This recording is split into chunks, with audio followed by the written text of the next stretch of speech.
Malkajgiri parliament నియోజకవర్గ cantonment booth స్థాయి కార్యకర్తల సమావేశంలో పాల్గొన్నారు ఈటెల రాజేందర్ పాయింట్స్. అలాగే కంటోన్మెంట్ ప్రజలు రానున్న పార్లమెంట్ అసెంబ్లీ ఎన్నికల్లో భాజపాకు ఓటు వేసి గెలిపించాలన్నారు. రేవంత్ రెడ్డి ఎంపీగా గెలిచి మల్కాజ్గిరి ప్రజలను విస్మరించారు. కాంగ్రెస్ పార్టీ అసెంబ్లీ ఎన్నికల్లో మల్కాజ్గిరిలో ఒక స్థానం కూడా గెలవలేదు. ఇక డబ్బులు పెట్టి నాయకులను కొనుగోలు చేసి మల్కాజ్గిరి పార్లమెంట్ లో గెలవాలని ప్రణాళికలు చేస్తున్నారు. ఇక 6 గ్యారెంటీల పేరుతో కాంగ్రెస్ ప్రజలను మోసం చేసింది. మహాలక్ష్మి, తెల్ల రేషన్ కార్డు లాంటి పేదలకు ఇవ్వలేదన్నారు. పేదలకు 2 పడకల గదులు ఇళ్లను కట్టడంలో కేటాయించడంలో విఫలమైందన్నారు. కంటోన్మెంట్ ప్రజలకు అన్ని సదుపాయాలను కల్పిస్తాం. ఇక కంటోన్మెంట్ లో స్కైవేలు, ఎలివేటెడ్ కారిడార్లను కేంద్రమే భూములు ఇచ్చిందన్నారు. ఇక రేవంత్ రెడ్డి అబద్ధాలు చెప్తూ ప్రజలను మోసం చేస్తున్నారని అన్నారు. ఇప్పుడు మన సతీష్ గారు ఓట్ ఆఫ్ థ్యాంక్స్ చెప్పండి.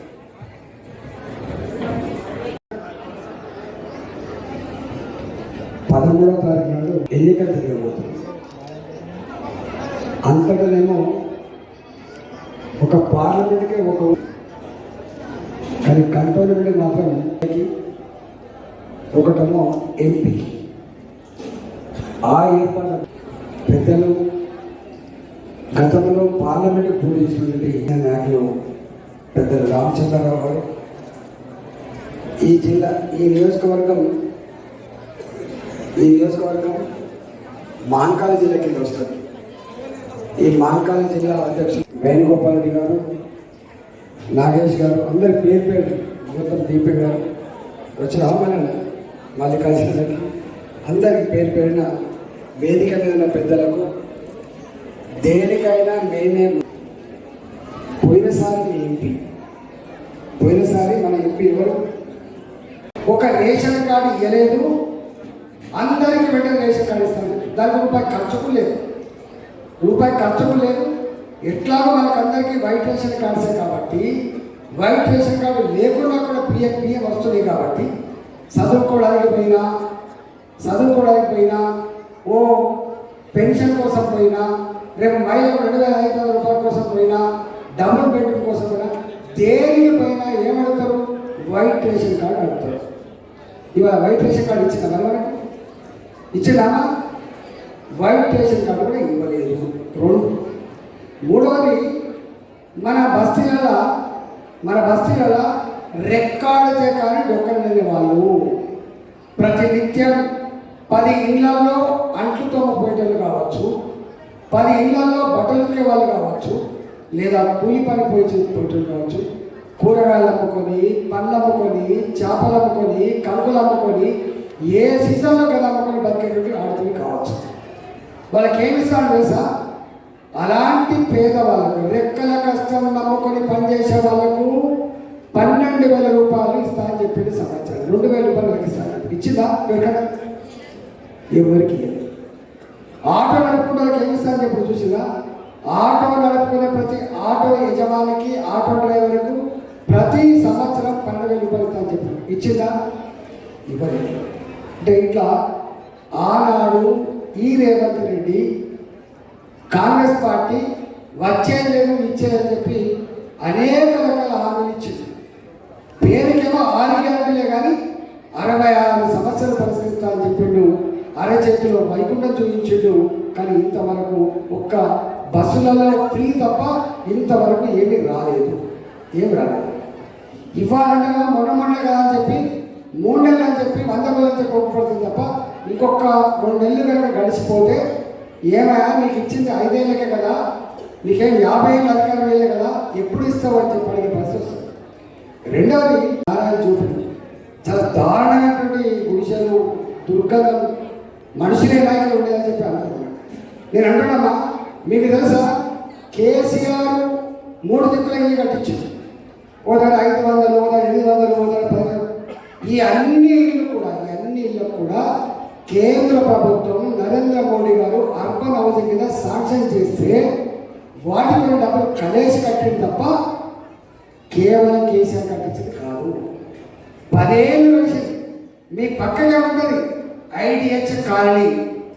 100 ఇల్లు కట్టించి అందరికీ గిట్లాటిల్లే కట్టిస్తా అని చెప్పి మీకు చెప్పి 10 సంవత్సరాలు అయింది. 6 ఏళ్ళకి మొదలు పెడితే ఇప్పుడిప్పుడే కట్టిండ్రు.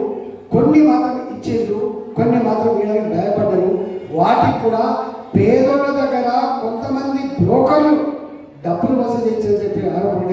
కానీ మీకు హామీ ఇస్తా ఉన్నా, రేపు భారతీయ జనతా పార్టీ కమలం గుర్తు మోడీ సర్కారు నాలాంటి వేస్తే పేదలకి డబుల్ బెడ్రూమ్ కట్టించే జిమ్మేదారు వాదించింది. మొన్నటి వరకేమో వాళ్ళు ఇచ్చిన అనుకున్న తప్ప వాళ్ళు ఇవ్వలేదు. అన్నీ కూడా కేంద్ర ప్రభుత్వం ఇచ్చింది. అమ్మ ఇది కంటోన్మెంట్, ఇది కంటోన్మెంట్.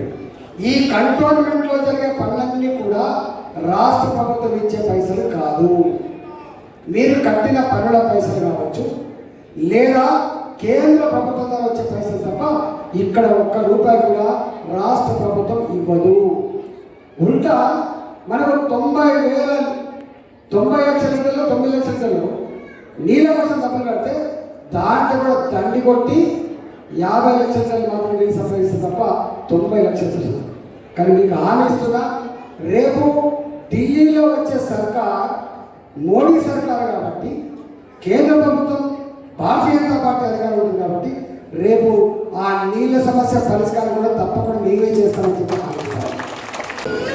ఓ సమస్య చెప్పుకున్నారా, ఆనాడు ప్రశ్నించే గొంతుగా అని చెప్పి వస్తే బతికించుకోవాలని చెప్పి మల్కాజిగిరి పార్లమెంట్ ప్రజలు ఆశ నుంచి భిక్ష పెడితే ఎంపీ పదవి వచ్చింది. 5 ఏళ్ళు మన ముఖం చూడలేదు. మన ఎమ్మెల్యే ఎలక్షన్స్ అయినాయి. మన ఎమ్మెల్యే ఎలక్షన్ అప్పుడు కూడా ఆయన పార్టీ ఇక్కడ ఒక్కడి గెలవలేదు, ఒక్కడి కూడా గెలవలేదు. కాంగ్రెస్ పార్టీ ఒక్కడి కూడా అంటే ఒక్కడు గెలవలేదు.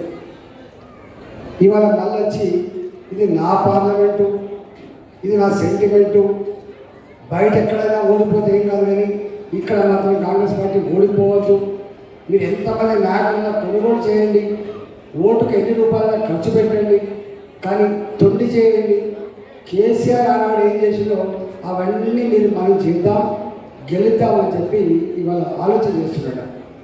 కానీ తెలంగాణ ప్రజలు ఆయన గొర్రె లెక్క కనబడుతున్నాం మనం, అమ్ముడిపై సరుకు లెక్క కనబడుతున్నాం మనం. తెలంగాణ ప్రజలు ఆకలినైనా భరిస్తారు కానీ ఆత్మగౌరవాన్ని మాత్రం పోగొట్టారు తెలంగాణ ప్రజలు.